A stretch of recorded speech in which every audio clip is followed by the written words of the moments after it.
Welcome to Money 911, where we believe true wealth is not just about money. It's about living with health, freedom, purpose, and peace of mind. Today's episode is for anyone who's ever laid awake at night wondering how are they going to pay the bills.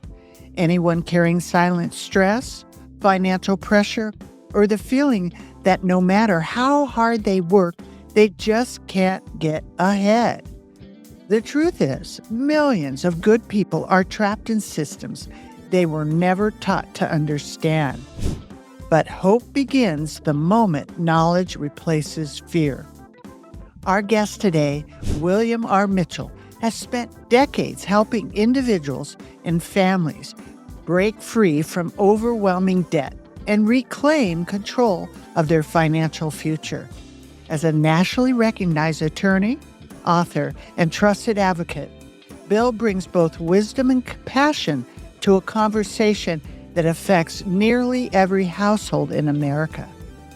His upcoming book, Say Goodbye to Credit Card Debt: How to Outsmart the Banks and Avoid Their Traps, reveals the hidden patterns that keep consumers financially exhausted, and more importantly, how people can rebuild with clarity, confidence, and hope. This is not just a conversation about money. It's a conversation about freedom, about dignity, about peace of mind, and about creating a future that serves your life instead of stealing from it. Please help me welcome Bill Mitchell. All right. It is wonderful to have you. And I'm just really excited that you're here to talk about something that everybody's dealing with. Well, almost everybody, but everybody's, we've got something like 220 million Americans who have credit cards, and about 82 of that million, 82 million, about a third have some kind of credit card issue. A third. Thank you. That's a good information. So, Bill, what does financial freedom actually feel like emotionally when someone has been living under this debt pressure for years? Well, it's an enormous relief, as you dealt with people who've had debt burdens or financial challenges, it's almost paralyzing, and Yeah. you feel bad. And one of the things we want to make sure people understand when we're done today is that if you have credit card debt and you are overwhelmed, one, other people help to get you in that situation, not just yourself. Right. That there are options that work that will get you out of debt. And then once you're out of debt, to your point, it is an enormous relief because then instead of giving all that money to the banks and paying high interest and a lot of interest, you could actually take that money and put it in your pocket or put it in a savings account and allow you to kind of build some wealth. Right. Why do you think so many intelligent, hardworking people still get trapped in debt? Well, there's a couple reasons. First of all, there's a lack of financial literacy in this country. You're more likely in high school to have a sex ed class than you will have a class that teaches you how to balance your checkbook. Right. Exactly. Uh, you can graduate from Harvard University without ever taking any class in personal finance. So there's a lack of financial literacy. Also, we've had a real shift in our culture, what I call a consumer spending shift. Mm. They've made it easy to use your credit card and at the same time convince you can spend more than you have. And part of that shift is reflected in our savings rate. 30 years ago, the savings rate in this country was about 11.5%. Right. Now it's 3.5%. Mm. So that shows you the mentality, right? It's a lot. The mentality has shifted in terms of we don't save, we spend. And they've made it easy for spend. You go anywhere, you just take that little card out and you tap. You don't have to do I anything. All you know have to do is it's just wave it too in front of easy. a machine. And Right. you've spent money. Right. And then, of course, they have the minimum monthly payment. The minimum monthly payment is designed by the banks to trap you in a cycle of credit card debt. Yep. So it's kind of stair stepping. It's a culture without financial literacy. Encourage spending, make it easy to spend, and then once you spend, they trap you. You got it. You got it. That's the illusion that banks and credit card companies sell to consumers, right? And they're profiting because they're getting all the interest. But the hidden psychology behind the minimum payments, I mean, you hit that right on the nut button there, right? But there is a psychology around that. It's sort of you're just sort of putting it off. That's what I found. Everybody's putting No. everything off till later, like even planning for retirement or whatever, or saving money, and putting it Yeah. off. Yeah. I want to talk about that a minute, but I want to highlight that Yeah. they're outselling you this. If you look at television at all, they take the biggest, most credible celebrities, Samuel L. Jackson or Charles Barkley or Jennifer Gardner or whoever else, telling you how easy and fun it is to use the credit card, right? They make it look Right. like it's a It's just joyride. right, right. Right. But then to your point about the minimum monthly payment, they create a system that behaviorally, psychologically, you think, oh, if I make this payment, I'm okay. Right. Yeah. I'm okay with the bank. That's so if I do at least that, I'm okay. But as you know, if you look at your credit card statement, there's a box that tells you how long it will take you to pay off your credit card balance if you just make the minimum monthly payment. And for every listener out there, I, Ugh. I, I ask them, if not beg them, when they're done with this podcast, to pull out their credit card statement, find that back box on their credit card, how long it will take them to pay their balance off if they just make the minimum payment. That's usually 6 to 8 years. Mm. That's So to your insane. point, Right. they want you to pay less on that principal balance. Why? Because if your balance grows, they make more interest. That's how banks make money. You know that. I know it. That's how they make money, interest. So the minimum monthly payment is designed for the banks to maximize interest. Exactly. We've created a culture where people are taught to consume instead of create lasting wealth. We seem to have a little echo here. Do you hear that?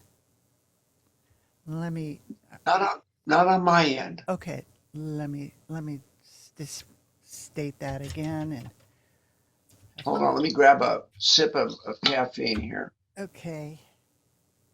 Uh,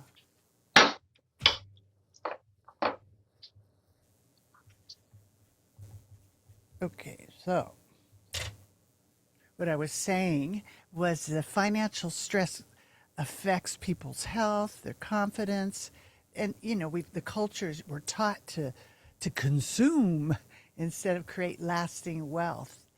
So what does true financial freedom actually look like and feel like to you? It's managing that credit card debt and making sure you're paying yourself first. You've listened to a lot of more financial literacy experts than I have, people who wealth builders. Number one rule: pay yourself. So financial freedom is having enough money to pay yourself, and two, to manage your credit card debt. Oddly, the credit score is designed to reward people who use the credit card but use it only 20 to 30% of their credit utilization. So someone who doesn't use a credit card is punished in their credit score by not using the credit card. So if Mm, you only use it at 20% of your credit limit, that's the sweet spot in terms of your credit score. Obviously, paying on time is the ultimate test. right. Uh, but they like you to use the credit card Because remember, the people who design this are the banks and the creditors. So they designed a score to make sure you're playing the game and playing it the right way. Right. What do when people are going along, what kind of warning signs tell people they're heading towards financial dangers before it comes to crisis? Because everybody's just so caught up with getting up, getting the kids ready, going to work, right? And there's no time. They're not really, I never knew there was a box on my credit card. Now I've been blessed. My daddy taught me how to save. So I pay it as I pay it every month. So I've never really Right, thought about, stretching it out. I always hated right, paying interest, right? I'm losing money. right. So never knew there was that little box. But people need to, like, you're getting sick, right? Your body's sick. You get warning signs. What kind of financial warning signs and danger that people should like wake Well, up to? if you are struggling to pay the minimum monthly payment or only making the minimum monthly payment, that should be the red flashing lights. The other would be if you're using more than 50% on your credit limit. In other words, if you have a credit card that has a credit limit of 10,000 and you're at 5, that's a red flashing light. Uh, and what's happened in this consume, not conserve society that we live in, people, at least around a third, really don't have more savings than credit card balance. Right. Then, no, it's, yeah. Then what happens is some life event occurs, something that causes an extraordinary expense, a car repair, a house repair, medical expenses, a death Medical. in the family, Mm, or you lose some income. You were relying on overtime, or you change jobs, you're not making as much money. So that big life event comes, and all of a sudden you're financing that with the credit card. ugh, mm, And that is how you're crossing the double yellow line and right. getting yourself in trouble as soon as you do that. But that's common. That's what's happening a lot, and that's another place where people tip over. They're dancing on the edge, and then they all of a sudden they put that big $2,000-3,000 expense on the card, Right. and they can't. Now they're trapped. They can't ever make enough or save enough to bring that back down. Exactly. What would you say that, what habits do financially peaceful people practice every day? Would you? Well, just managing that credit card, making sure you're at that 20-25%. And then also, as you know, if you're paying yourself, you have some money saved, you have some cash. So when that big life event occurs, the unexpected expense, the loss of income, you're not financing it with a credit card that charges you 21%. You can reach in a bank account or a savings account or a drawer and get cash to pay for that. Right, right. A lot of people listening today are going to, a lot of people are feeling a little hopeless financially, and they don't really know how to wrap around it. I've heard, and this is not my expertise, that's why I'm talking to you, consolidation. What's your opinion on how do they get out of the debt? They don't have enough money to pay it off. Yeah. If you're struggling on the minimum monthly payment, only making the minimum monthly payment, or you're you had the big life event that's kind of tipped the boat over, there's really only four options. And let me just walk through them and explain them.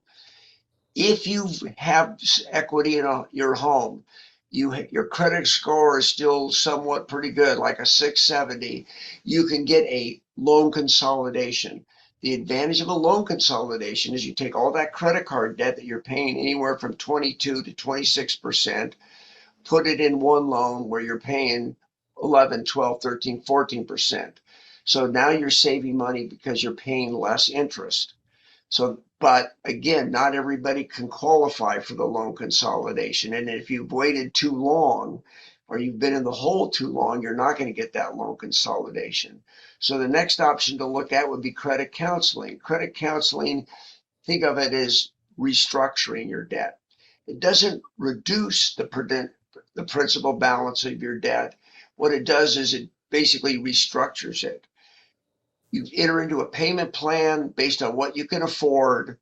They can reduce any penalties and interest. They can reduce what the interest you're paying, and you pay that off over, say, 3 to 5 years. But again, that works only if you have the income and the ability to pay back 100 cents on the dollar on your debt. Now, Mm. what if you're in the next level where you just say, I owe $26,000. I'm never going to be able to pay that back. I need principal reduction. That's where debt settlement works. Debt settlement is where you essentially default on your credit cards and then have either you or a third party negotiate a principal reduction. Say you owe Chase $6,000 and you negotiate a payment of $35,000 or $4,000 on that card. The good news in debt settlement is, again, go back to the Chase card. You owe six, you negotiate a settlement at $3,500.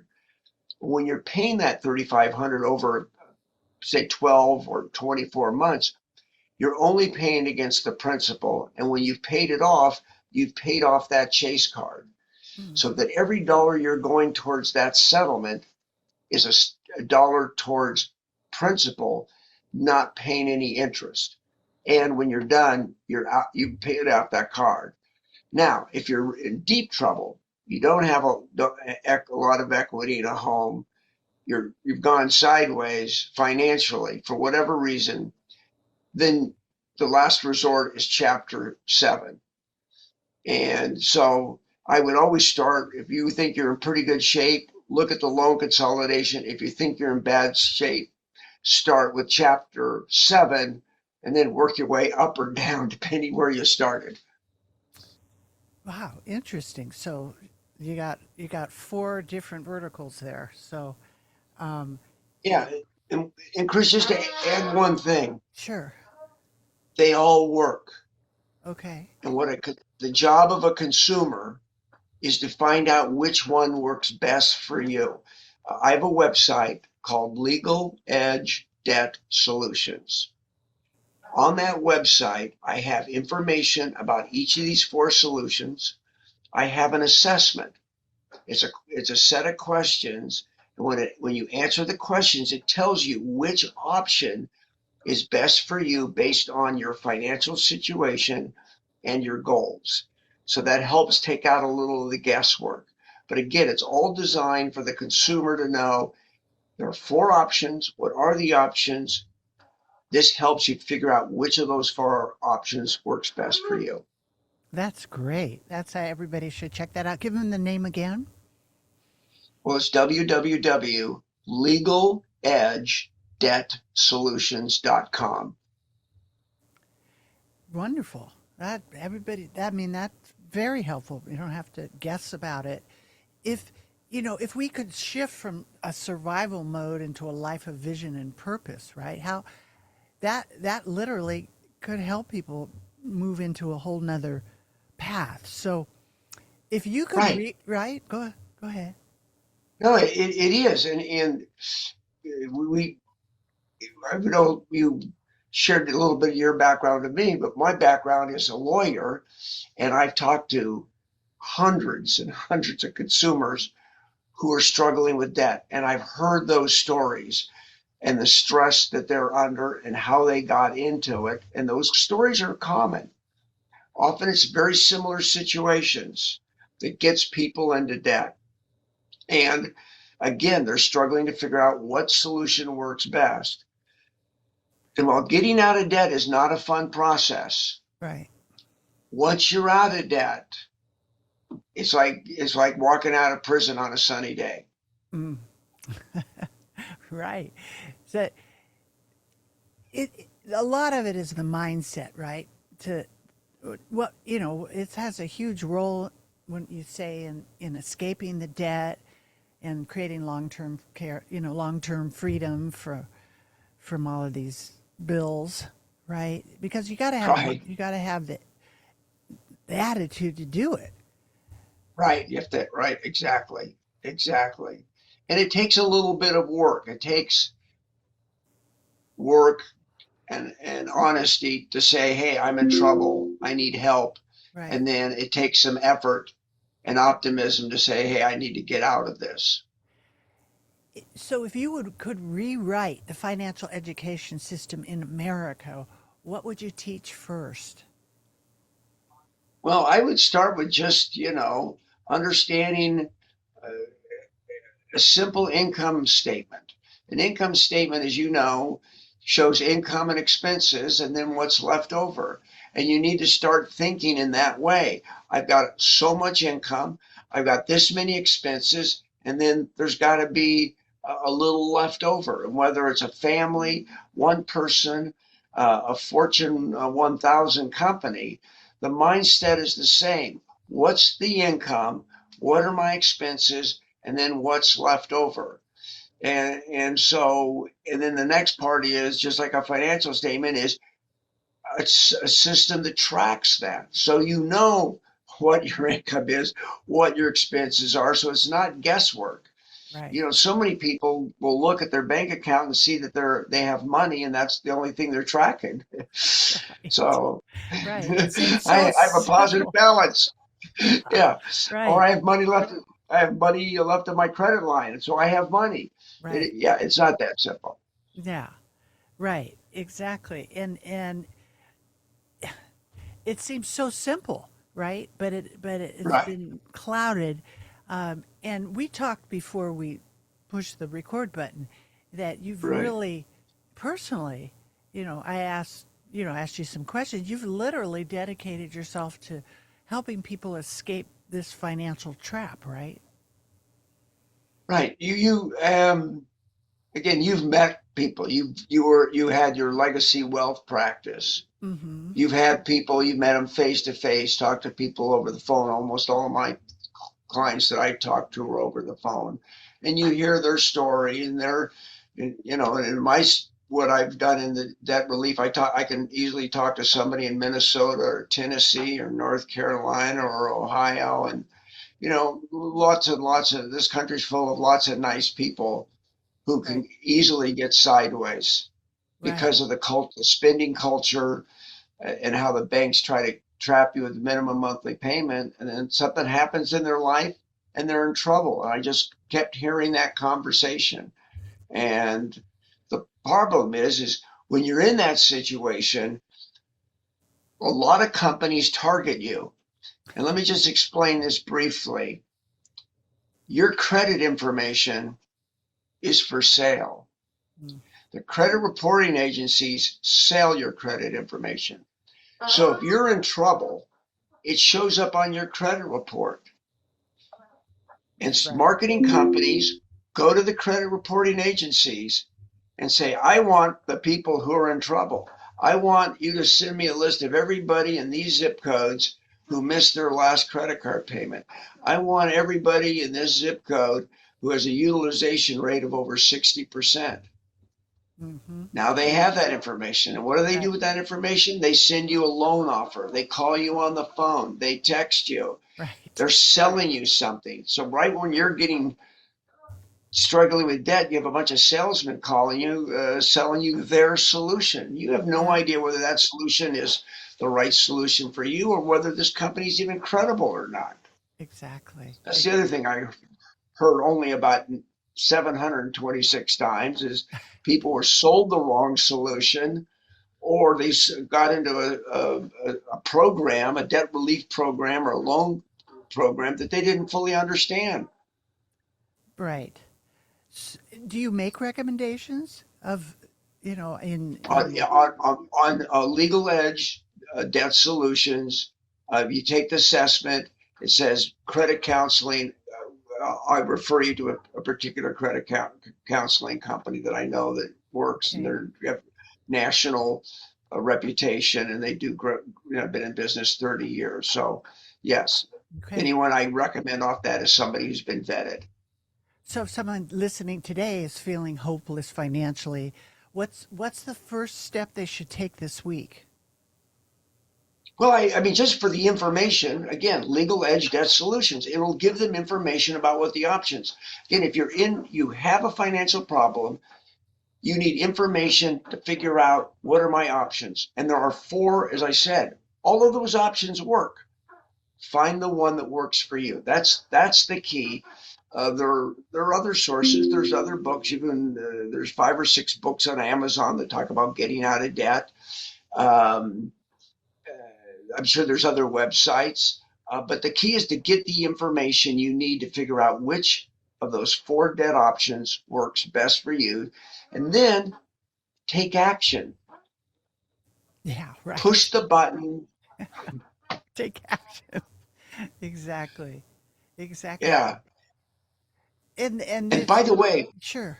just to finish this point, as you're well aware of, when you're struggling, you want to start feeling better, Yeah. take action towards the solution. Right then, you start to feel, I'm more in control. I've Yeah. now got a plan. I'm working towards a plan. You start to feel better. Exactly. Exactly.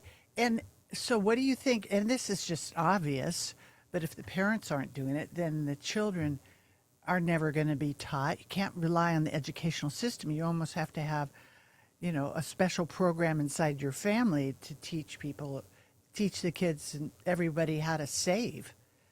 And that's what's missing for sure is that wellness, For financial sure. wellness, right? For Um, sure. you've really dedicated your life to helping people through this. It's not like you were even looking for clients, which I thought was interesting because most people are trying to sell something. What inspired you to dedicate your life to help people escape the debt trap?